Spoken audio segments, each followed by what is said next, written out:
afternoon, everyone. For those of you who don't know, my name is Maya Karen. I run a fashion blog called Classically Kept. It does feature luxury, contemporary, and how to style, and this channel now incorporates natural hair care. So if you are into any of that, go ahead and hit the subscribe button and the notification bell. That way you will never miss a video. So today's video is just going to be natural ways, of course, to thicken your hair. And it will probably coincide or go together with a little bit of how to grow your hair as well. So someone did leave a comment on another one of my hair videos about the inversion method and talking about, that it could actually be worse than more beneficial. So here is my take on it. First of all, if you are not familiar, the inversion method probably gained traction back in 2013. People were talking about it. People were talking about how you could grow like an inch of hair every single week if you do the inversion method. If you are not familiar, the inversion method is where you take some type of oil. You can, you don't have to. You take that oil. It can be coconut oil, olive oil, jojoba oil. It doesn't truly matter. You put it on your scalp. You massage your scalp, and then you flip your head upside down, and you stay upside down anywhere from 2 to 4 minutes. Some people actually do a headstand. Some people actually just take their head and put it in between their legs, and they stay like that.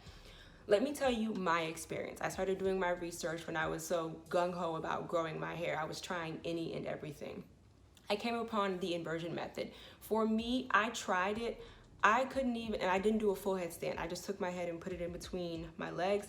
I couldn't even get to 2 minutes. And as a matter of fact, for the next couple of days, I had a headache, and the headache was quite bad. So I will say this. I won't necessarily say, consult your doctor, but there are some do's and don'ts of the inversion method.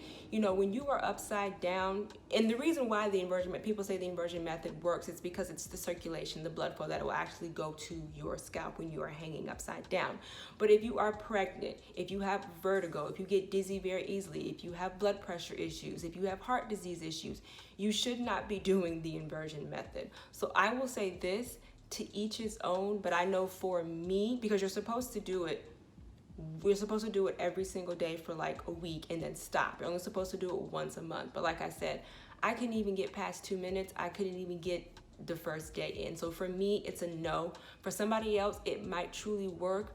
And also, there is really no scientific evidence that suggests that if you do that on a regular, once a month, that your hair will actually grow or that you will accelerate your hair growth.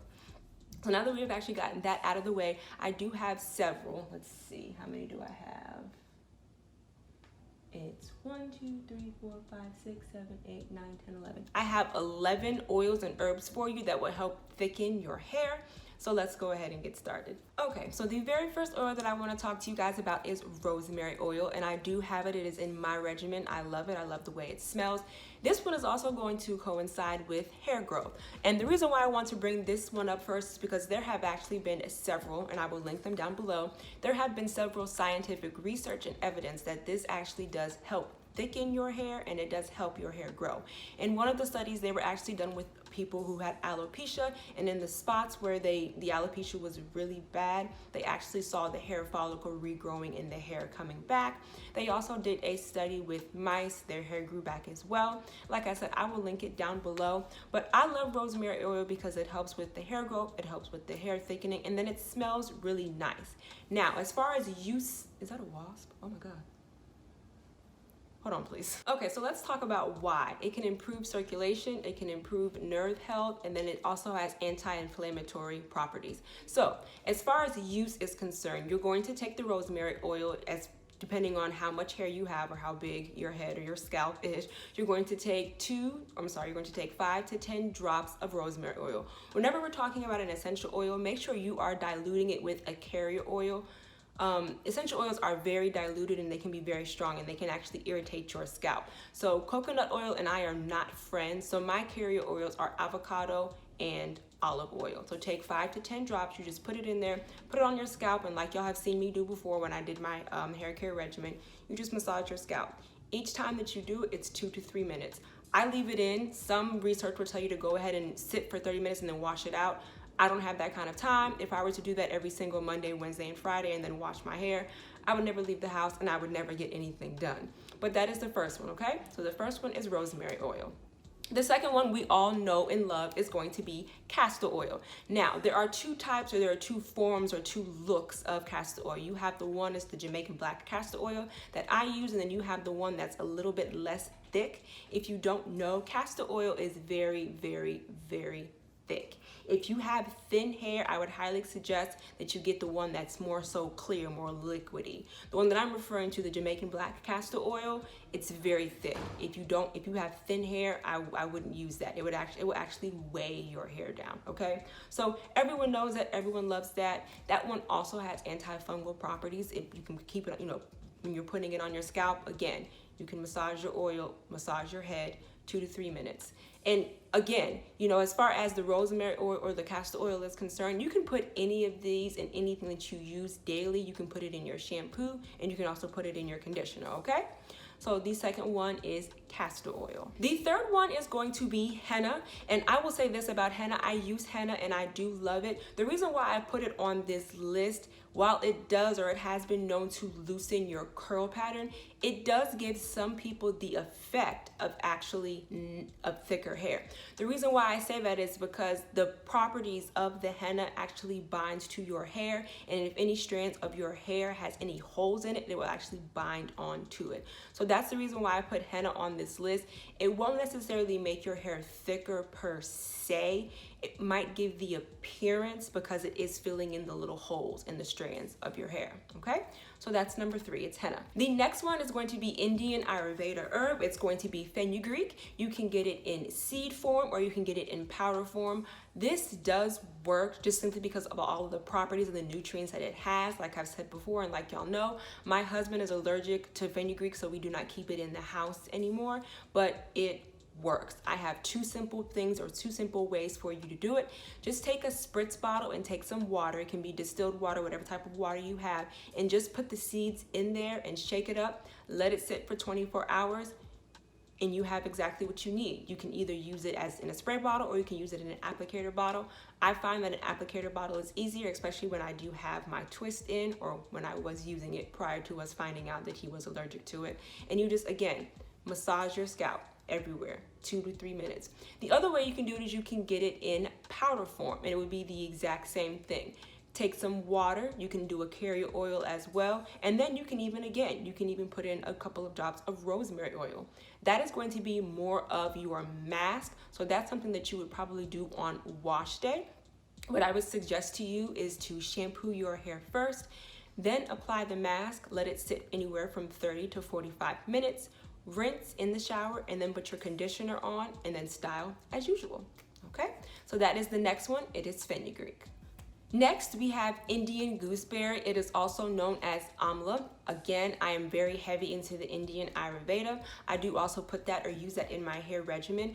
The reason why I like amla, it smells okay, but I typically use it in powder form. I don't use it in the oil form because when you buy it from the store, it is heavily concentrated and it has a lot of fluff in it that's typically not good for your hair.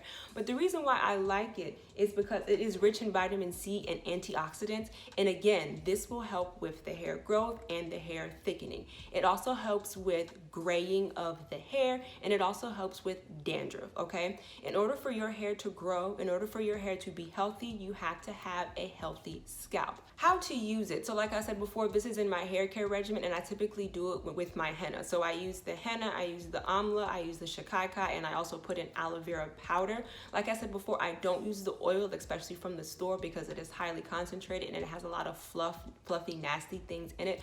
So the amla is something that I use in conjunction with everything else that I just named.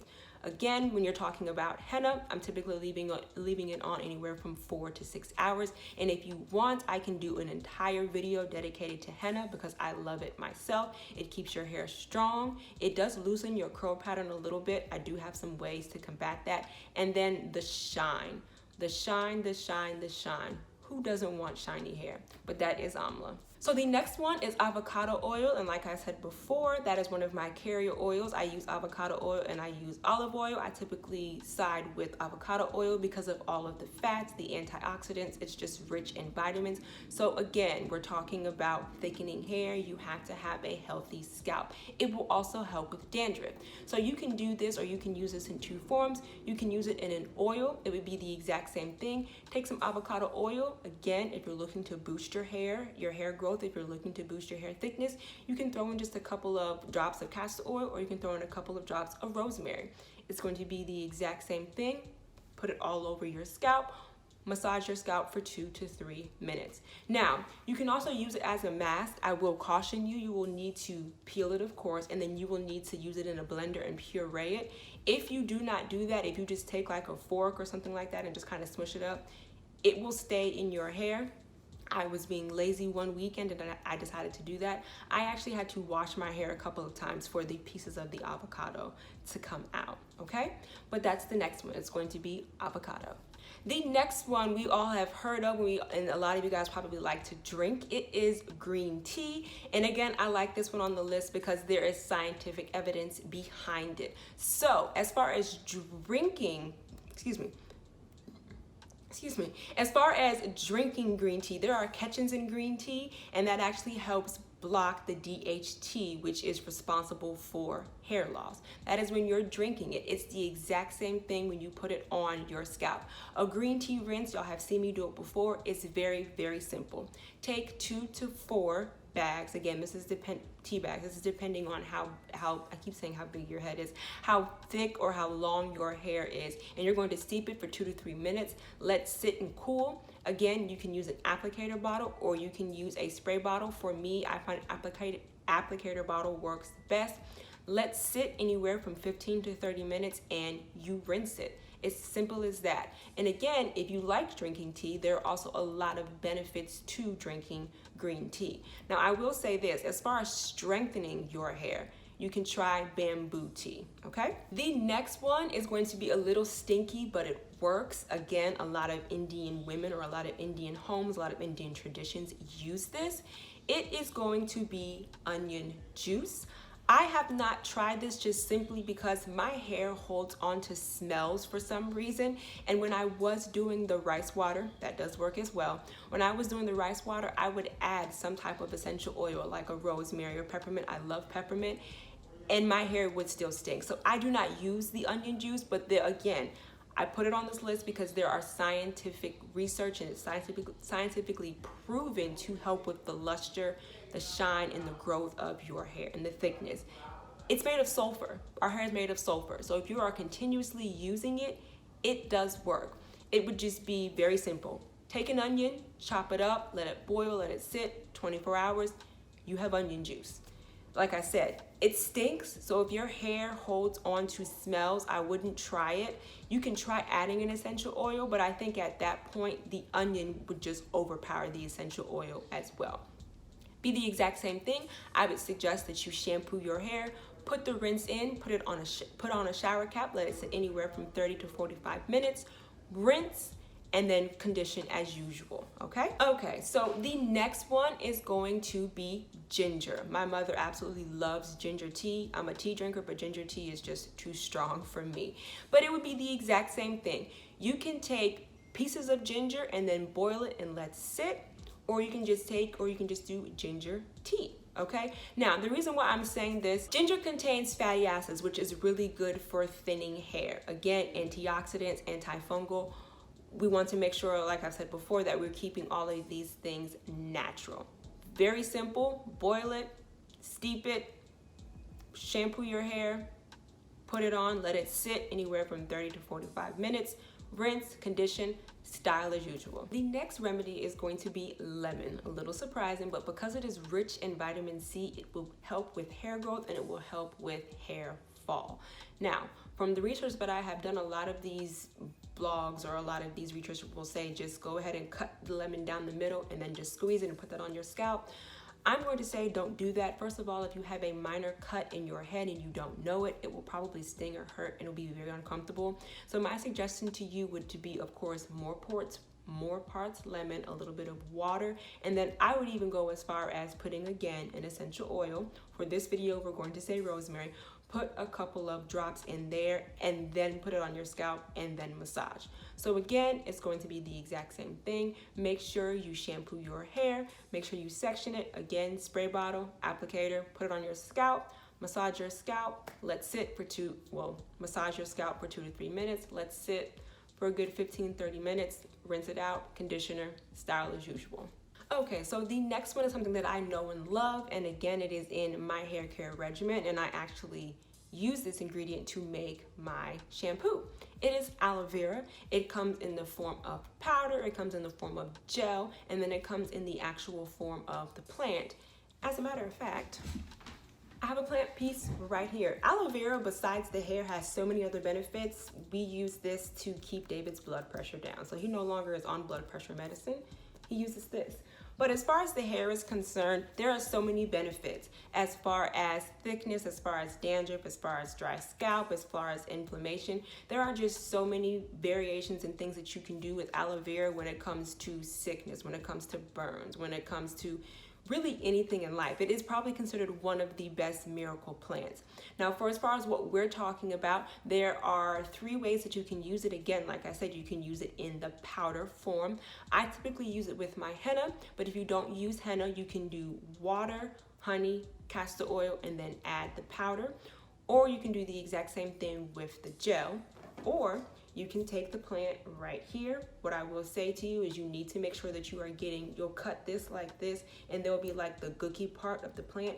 That's what you need to use. Do not put this entire piece of plant into your blender. It will stay in your hair. Now, if you're going to use the plant like I just showed you, make sure that you blend it up and then you also strain it, because like I said with the avocado, it will take you several washes to get it out of your hair. Okay, but that is aloe vera. So the last one is going to be pumpkin seed oil, and again, I will put one of the studies down below to show that there is some scientific evidence or research that has been done. Now, as far as this one is concerned, this one, just like the green tea, is going to block the DHT, which is responsible for hair loss.